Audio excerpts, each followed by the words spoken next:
5 reasons not to buy a BMW R1300GS. So the first reason you might consider not buying this bike is to do with reliability. People think BMWs are very reliable bikes. This isn't necessarily proved to be the case. Unlike cars, where you get the JD Power survey in the UK coming out virtually every year talking about how reliable vehicles are, with bikes there's very little data available. So rare are bike surveys, in fact there's only really one survey that's been done, which was by Consumer Reports in America and in 2015. Of the 10 manufacturers surveyed, over 12,300 bikes, BMW came in 9th out of 10. Not only that, but 40% of owners experienced some form of reliability issue. The GS itself has had a starter motor recall. It's also had a lot of reports of suspension problems. This particular bike has had 2 specific faults so far: an ignition module failure which left the bike stranded, and then twice it's had the adaptive suspension alarm become inoperable.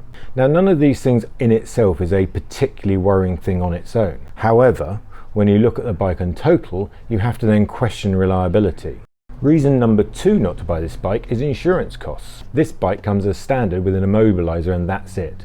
If you try and insure the bike without fitting a tracker, you're going to have serious trouble.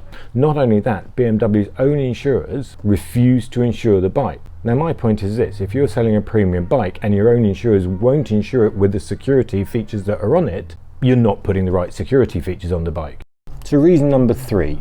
The looks aren't everyone's cup of tea, and certainly if you're really after a hardcore adventure bike, this probably isn't the bike for you. For a start, it has the 19-inch front wheel, which is great for on the road, but not so much for if you're going off-road. And the looks of the bike, especially the new headlight, it's a bit more pinched at the front, it's a bit more delicate than the R1250GS, and doesn't give as much of that adventure bike vibe.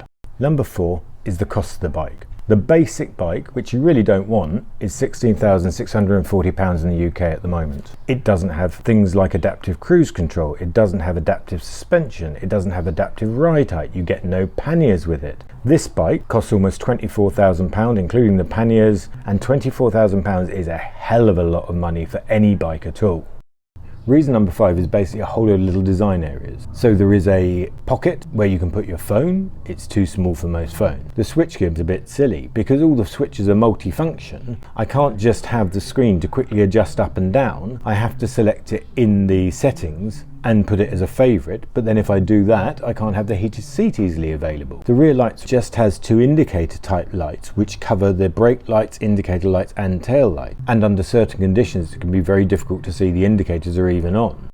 Lastly, I hope you found this video helpful. There's a sister video of 5 reasons to buy the bike, plus a more in-depth review of the bike on my long form videos.